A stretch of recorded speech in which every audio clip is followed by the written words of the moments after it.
औज़ुबिल्लाहि मिनश्शैतानिर्रजीम बिस्मिल्लाहिर्रहमानिर्रहीम। अल्लाहुम्मा सल्ली अला सय्यिदिना मौलाना मुहम्मद तिब्बिल क़ुलूब व दवाइहा व आफ़ियतिल अबदान व शिफ़ाइहा व नूरुल अब्सार व ज़ियाइहा व आलिहि व सहबिही दाइमन अबदा। मुअज़्ज़िज़ नाज़रीन, वासिल होमी सेंटर के साथ आपका मेज़बान हाज़िर ख़िदमत है। जैसा कि आपके इल्म में है कि हर साल जुलाई के महीने में हेपेटाइटिस के हवाले से मालूमात फ़राहम की जाती हैं। जुलाई के महीने को हेपेटाइटिस जैसी मर्ज़ से मरबूत कर दिया गया है। तो हम भी इस साल कोशिश कर रहे हैं कि जुलाई के महीने में गाहे बगाहे आपको हेपेटाइटिस के हवाले से आगाही दें और इस पर हम जितने भी हो सकता है कंटेंट बनाएंगे ताकि ज़्यादा से ज़्यादा आप लोगों को मालूमात मिल सके।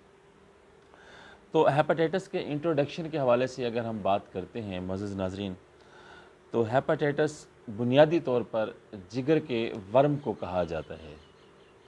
जिगर के अंदर जो वर्म की कैफ़ियत होती है उसको हेपेटाइटिस कहा जाता है। और जब ये वर्म हो जाता है, जिगर के अंदर जब वर्म होता है तो इसका जो पहला इफ़ेक्ट होता है, इसके जो आफ्टर इफ़ेक्ट्स जो पहले आ रहे होते हैं वो आ रहे होते हैं कि निज़ाम इंहज़ाम में ख़राबी पैदा हो जाती है और जिस्म से जहरीले मादों को ख़ारिज करना जिस्म के लिए जिस्म के नशोनुमा के हवाले से ये मुश्किल हो जाता है।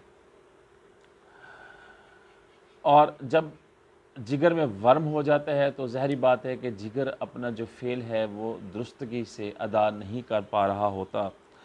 तो आज हम ये जानने की कोशिश करते हैं कि हेपेटाइटिस क्यों होता है और ये किस तरह फैलता है, इसके जो असबाब हैं, जो काज़ेज़ हैं वो क्या हैं। तो मुअज़्ज़िज़ नाज़रीन, हेपेटाइटिस का सबसे आम सबब जो है वो है वायरस। ये एक मख़सूस वायरस से फैलता है, लेकिन इसके जो वायरस हैं वो अक़साम पर मुश्तमिल हैं, जैसे कि hepatitis A virus, hepatitis B virus, hepatitis C virus, hepatitis D virus, hepatitis E virus. और इसके अलावा भी कुछ वायरसेस हैं जो जिगर के वर्म का बायस बन रहे होते हैं। आज हम हेपेटाइटिस ए और ई पर थोड़ी सी गुफ्तगू कर लेते हैं। तो हेपेटाइटिस ए और ई सबसे आम और आसानी से फैलने वाला वायरस है, जिसे HAV भी कहते हैं। और HAV जो है ये ज़्यादातर बच्चों और नौजवानों पर हमला आवर होता है। और HEV हेपेटाइटिस ई वायरस जो है ये ज़्यादातर हामला ख़वातीन, प्रेग्नेंट वोमेंस के ऊपर इसके असरात बहुत ज़्यादा होते हैं। तो अब हम ये देखते हैं कि ये फैलता कैसे है। ये दोनों वायरसेस जो हैं ये आम तौर पर खाने पीने की अशिया से, खाने पीने की चीज़ों से फैलते हैं। पीने की अशिया में मौजूद जरासीम और जिस्म से ख़ारिज होने वाले फासिद मादों के ज़रिए से ये फैलता है। सफाई का ख्याल ना रखने की वजह से इसके स्प्रेड होने के चांसेस बहुत ज़्यादा होते हैं। हॉस्पिटल के जितने भी वेस्टेज हैं, अगर इनको प्रॉपर तरीके से ख़त्म ना किया जाए तो ये भी हेपेटाइटिस फैलने का बायस बन रहे होते हैं।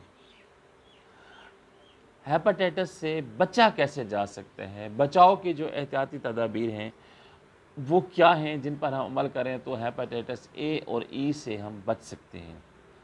तो इस सिलसिले में सबसे पहले जो बात है वो है कि हमारा जो हाइजेनिक सिस्टम है वो बहुत अच्छा होना चाहिए।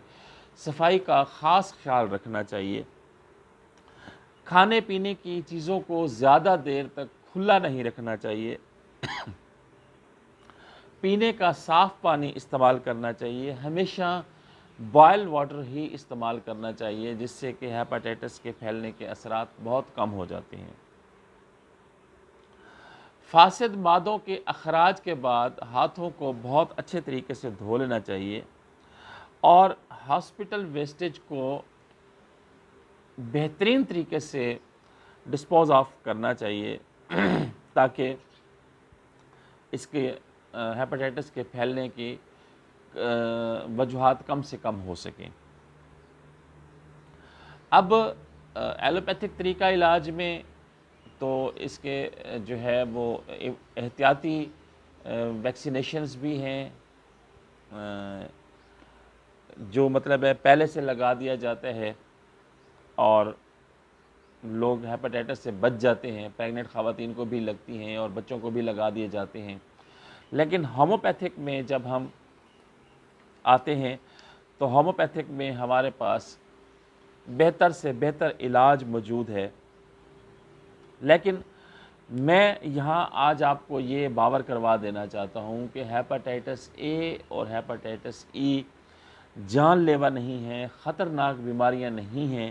اگر مریض مکمل طور پر تعاون کرے، پرہیز کرے اور اس کا مستند طریقے سے اگر علاج کیا جائے تو مریض کو بچایا جا سکتا ہے اور وہ اپنی بہترین زندگی کی طرف گامزن ہو سکتا ہے۔ تو ادویات کے حوالے سے ابھی چونکہ ہمارا سیشن باقی ہے، تو اور وائرسز کے اوپر جب ہم بات کر لیں گے تو پھر اس سیشن میں اگلا جو ہمارا سیشن ہوگا اس میں ہم ادویات کی بات بھی کریں گے اور آپ کو ہومیوپیتھک ادویات سے آگاہ کریں گے۔ امید واسق ہے کہ آج کا ہمارا یہ ہیپاٹائٹس اے اور ای کے حوالے سے مختصر سا کانٹینٹ آپ کو ضرور پسند آیا ہوگا۔ پسند آنے کی صورت میں لائک کا بٹن ضرور دبا دیجئے گا، اور جو لوگ آج پہلی دفعہ ہمارے چینل سے منسلک ہوئے ہیں ان سے گزارش ہے کہ وہ ہمارے چینل کو سبسکرائب کر دیں اور ساتھ لگے بیل کے بٹن کو ضرور دبا دیں، کیونکہ اس کے بعد ہم ہیپاٹائٹس بی کے حوالے سے اگلی ویڈیو میں آپ کے ساتھ نالج شیئرنگ کریں گے، تو اس کا نوٹیفیکیشن آپ کو بر وقت مل سکے اور آپ اس سے بھی مفید معلومات سے آگاہ ہو سکیں۔ نیک تمناؤں کے ساتھ ہیپاٹائٹس بی کی اگلی ویڈیو تک کے لیے اللہ حافظ۔